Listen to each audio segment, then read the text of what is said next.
नमस्कार बच्चों, कैसे हो? आज सबने सीईटी का पेपर दिया होगा। कल भी काफ़ी सारे बच्चों ने पेपर दिया है।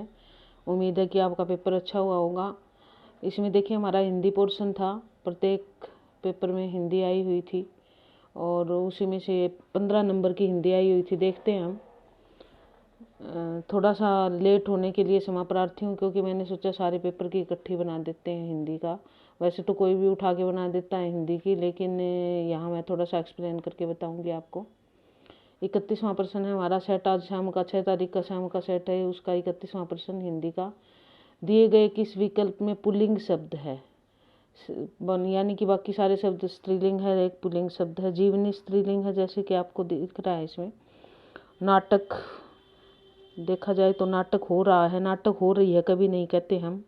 एकांक की कहानी सुनाई जा रही है, एकांकी खेला जा रहा है। वैसे तो एकांकी शब्द के लिए भी अगर इसका विस्तार करें तो पुल्लिंग ही आता है, लेकिन यहाँ पर पूर्णतः पुल्लिंग का यदि प्रयोग हुआ है तो बी है हमारा, बी ऑप्शन, यानी कि 2 नाटक, ये रहेगा इसका उत्तर। संधि की दृष्टि से कौन सा विकल्प असंगत है? मति प्लस अभिमान, मत्याभिमान, मात्याभिमान नहीं होगा ये, मति प्लस अभिमान, मत्या मैं, माँ नहीं आएगा तो पहला ही गलत है। पर आगे देख लेते हैं। प्रति प्लस शिक्षा, प्रतीक्षा, शुचि प्लस इंदर, अन्य प्लस उद्धव। हाँ, ये ठीक है। ई प्लस ई बड़ी, ई प्लस ई बड़ी, यहाँ भी बड़ी ई बन गई, ये भी बड़ी ई बन गई। ये अन्य प्लस उधर, अन्य उधर, ये भी ठीक है। तो इसमें उत्तर 1 रहेगा, मति प्लस अभिमान। मात्याभिमान नहीं आ गया, मत्याभिमान आएगा यहाँ पे। उसके बाद देखिए आगे चलते हैं। आगे हमारा कौन सा है? 33वां प्रश्न, ये देख लीजिए। आपकी खाली स्थान का अवश्य पालन होगा। वाक्य के लिए रिक्त स्थान, अवज्ञा शब्द का सर्वाधिक। ये बड़ा आसान प्रश्न था, मोस्टली बच्चों ने ठीक किया होगा। अवज्ञा का विपरीतार्थक आज्ञा होता है, तो यहाँ पर आज्ञा आएगा। और पहले अगर वाक्य में भी हम भर के देखें तो आपकी आज्ञा का अवश्य पालन होगा, क्योंकि निर्देश आपकी नहीं होता, आपका होता। योजना भी आपकी, योजना का अवश्य पालन होगा, योजना का पालन होगा, ये शब्द इसके साथ नहीं जुड़ता, तो इसलिए आज्ञा आएगा। अगला देख लीजिए। जीवन में समय का समझना आवश्यक है। वाक्य में रिक्त स्थान के लिए वर्तनी की दृष्टि से सही शब्द का चयन करें। जीवन में समय का समझना आवश्यक है। जीवन में समय का के बाद खाली स्थान होना चाहिए था यहाँ पे। अब ये देखिए, महत्व, पहला तो बिल्कुल गलत है। महत्व, इस महत्व का भी आजकल नई जो हिंदी है उसमें किया जाता है। महत्व तो बिल्कुल नहीं होता, महत्व। जीवन में महत्व समझना। अब यहाँ आए तो चौथा ऑप्शन उचित रहेगा, क्योंकि शुद्ध शब्द जो है वो चौथा है। वर्तमान में इस महत्व का दूसरे वाले का भी प्रयोग होता है, लेकिन जीवन में समय का महत्व, इसमें महत्व आता है, महत्व नहीं आएगा। तो यहाँ पे 4 ऑप्शन रहेगा इसका। उसके बाद अगला देख लीजिए क्या है। 35वां प्रश्न हमारा। चंद्र शब्द का पर्यायवाची शब्द नहीं है। यहाँ पे 3 चंद्र शब्द के पर्यायवाची और एक पर्यायवाची। दिनेश जो है वो इंद्र के लिए प्रयुक्त होता है, तो दिनेश ही नहीं है, तो पहला ही आएगा इसमें। हिमांशु, सुधांशु, राकेश, ये सब चंद्र के लिए प्रयुक्त होते हैं। अगला 36वां प्रश्न देख लेते हैं क्या है। 36वें प्रश्न में इतिवर्त शब्द के लिए उचित वाक्यांश का चयन कीजिए, यानी कि अनेक शब्दों के लिए एक शब्द।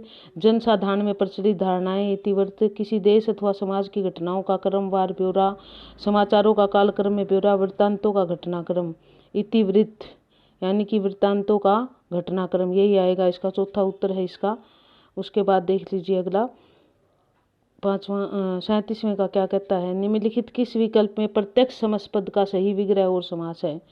अक्षी है जो प्रति क्रमधारी है, नहीं, ये नहीं है। प्रति और अक्ष द्वंद्व, ये भी नहीं है। अक्षी के प्रति अव्ययी भाव, ये ठीक है। अक्षी है जिसके सामने द्विगु, ना जिसके सामने तो द्विगु वैसे भी नहीं होता। द्विगु, अब मैं आपको ये सारे बता दूं, द्विगु संख्यावाचक होता है।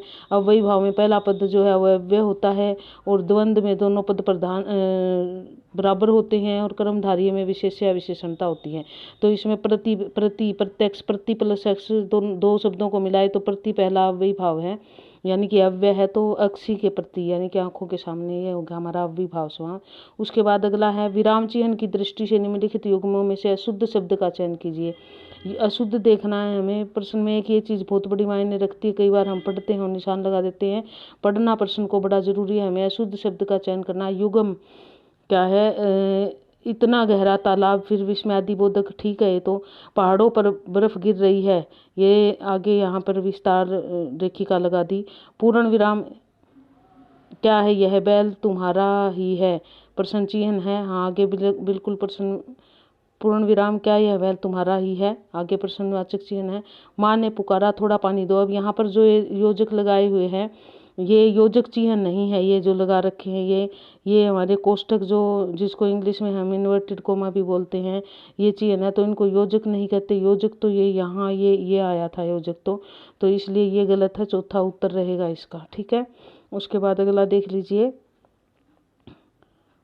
39वां। बीती विभावरी जागरी अंबर पनघट में डुबो रही तारा घट उषा नागरी। उपयुक्त काव्य पंक्तियों में अलंकार पूछा गया है यहाँ पे। अब यहाँ पर अंबर घट पनघट में डुबो रही तारा घट उषा नागरी, यहाँ पर मानवीकरण अलंकार किया गया है।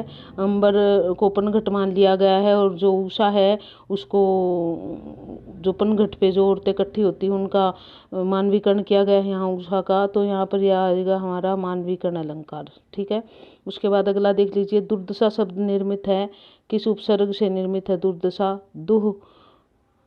अब यहाँ पर देशण से संबंधित है।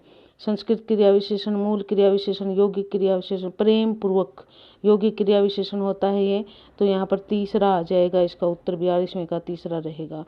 तो उसके बाद अगला देख लेते हैं। अगला प्रश्न क्या कहता है? 43वां प्रश्न।